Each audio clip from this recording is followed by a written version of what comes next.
दोस्तों नमस्कार, आप सभी का हार्दिक स्वागत अभिनंदन करता हूं। मेरा नाम अंबिका कुमार है और आप देख रहे हैं मेरा सोशल मीडिया का डिजिटल प्लेटफॉर्म।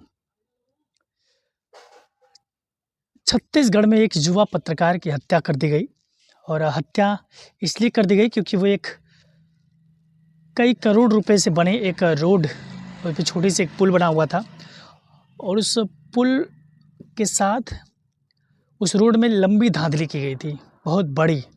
और उस भ्रष्टाचार को वो जब जवान युवा पत्रकार जब उजागर करता है तो उसको उस ठेकेदार के द्वारा उसको धोखे से एक स्थान पे बुलाया जाता है और बुला करके उसके साथ मारपीट करके उसकी हत्या तक कर दी जाती है।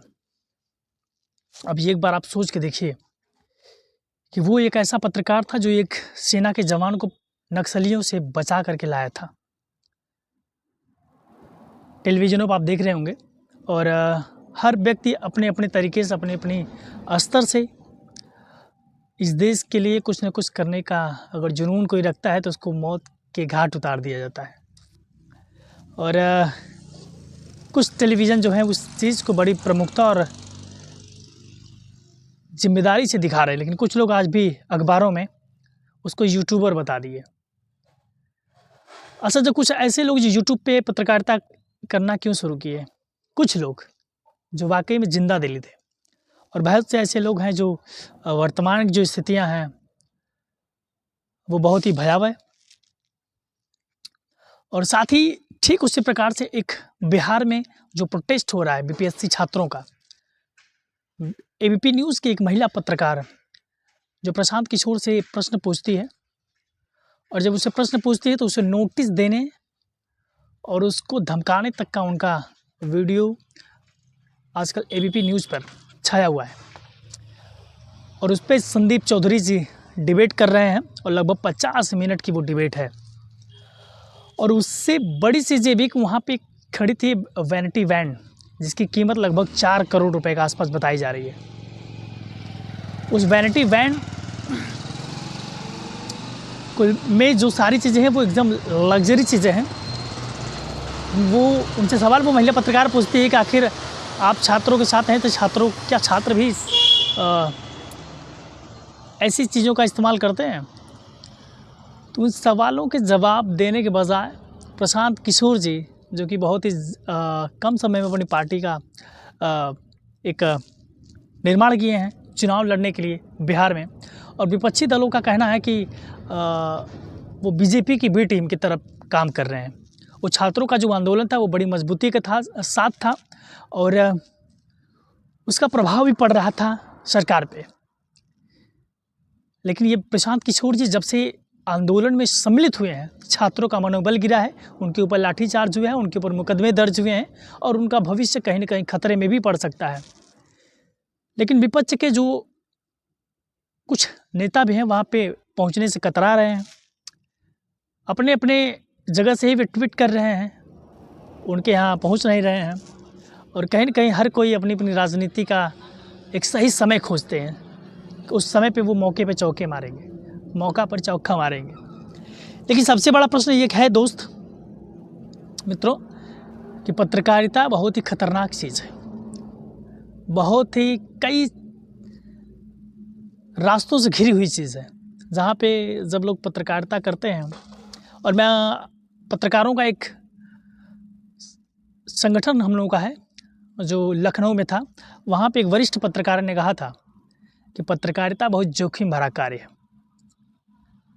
उन्होंने कहा कि कुछ ऐसी चीज़ें होती हैं जिनका सामना आपको करना पड़ेगा और उसमें बहुत सी ऐसी परिस्थितियाँ आपके सामने आएगी जहाँ पे आप अपने परिवार के साथ जोखिम भरा कदम उठाएंगे। और ठीक उसी प्रकार से छत्तीसगढ़ का वो जो नौजवान है उसने जो कार्य किया था, इस देश के जवान को नक्सलियों से बचा करके लाया था, इस देश के सिस्टम ने उसको मार दिया। तो पत्रकारों के लिए भी बहुत सारे ऐसे रास्ते हैं जो ज़िंदगी और मौत के बीच के होते हैं। क्योंकि संदीप चौधरी जी कह रहे थे अगर नेताओं से अगर मुखरता के साथ प्रश्न पूछ दिया जाए तो वे जान से मारने तक की धमकी देते हैं। और बहुत ऐसे लोग हैं जो अपनी ज़िंदगी से हाथ धो बैठते हैं, जिसका जीता जागता एग्जाम्पल जो है, उदाहरण है, वो आपको छत्तीसगढ़ के युवा पत्रकार का मिल रहा होगा। और ठीक उसी प्रकार से जो एबीपी न्यूज़ की महिला एंकर है, महिला पत्रकार हैं, जो जब प्रशांत किशोर जी से सवाल पूछती हैं कि इतनी महंगी वैनिटी वैन आप इस्तेमाल कर रहे हैं यहाँ पर ला के, क्या छात्रों के लिए भी वो सारी व्यवस्थाएं हैं? तो प्रशांत किशोर जी जिस प्रकार से अग्रेशन में आते हैं, तमतमाते हुए उनसे कहते हैं कि हु आर यू, आप कौन होती हैं ये प्रश्न पूछने वाली?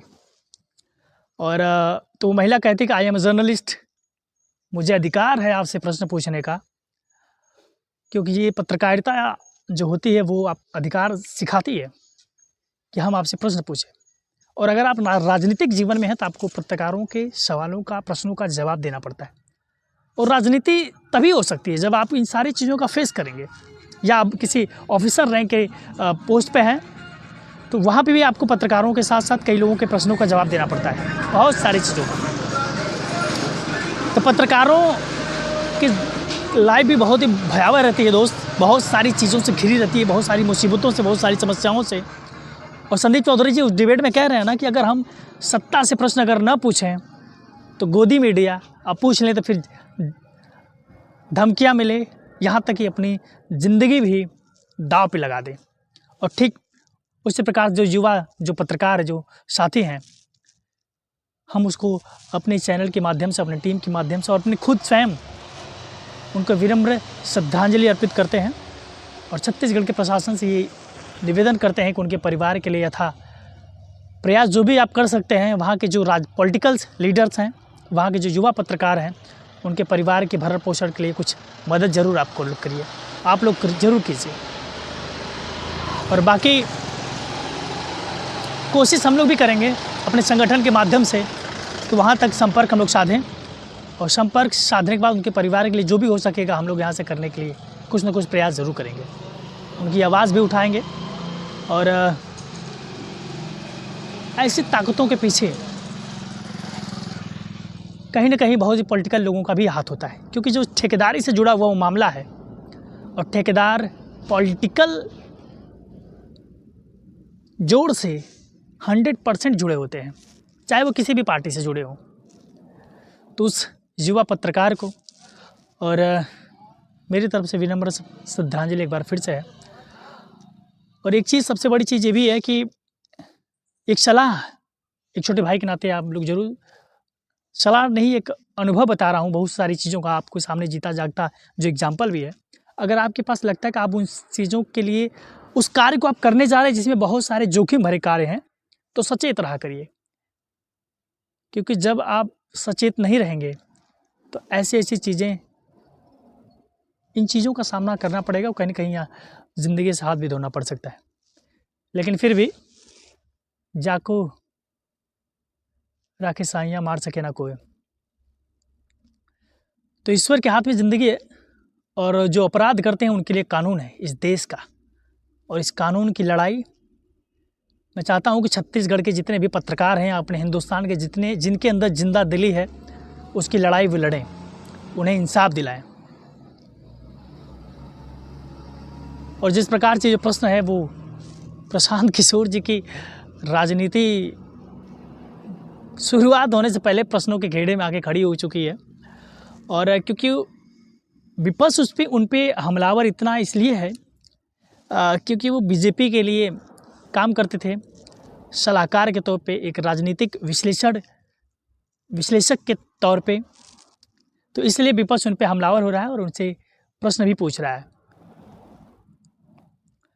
और संदीप चौधरी जी की जो बात थी वो आज वाकई में सच लगी, क्योंकि जब अगर हम पत्रकारिता करते हैं उसमें अगर सत्ता पर से अगर सवाल पूछते हैं तो उनके पास सारा सिस्टम होता है, धड़ाधड़ नोटिस आएगी आपके चैनल के नाम पे, और आपको उन सारी चीज़ों का सामना करना पड़ेगा। तो बहुत ऐसे लोग हैं जो इन चीज़ों का सामना नहीं करना चाहते हैं, तो वो हाँ में हाँ मिला रहे हैं, और जो लोग इस प्रक्रिया का जवाब दे रहे हैं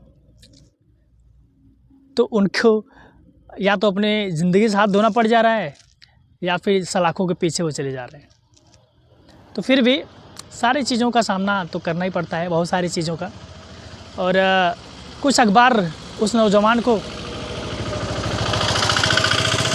साथी को, उस दोस्त को जो इस देश सेना के जवानों को जो बचा के लाया, कहीं ना कहीं ऐसे पत्रकार को मेरा ग्रैंड सैल्यूट है। ऐसे उस माँ को भी उसके चरणों में नमन करता हूँ कि उसने एक ऐसा पुत्र को जन्म दिया, एक ऐसे लड़के को जन्म दिया जिसने इस देश के भ्रष्टाचार से लड़ा और शहीद हो गया। इसको शहीदी कह सकते हैं हम। और एक बार फिर अपनी इस वीडियो के माध्यम से उस नौजवान साथी को विनम्र श्रद्धांजलि देते हुए नमन करता हूँ। जय हिंद।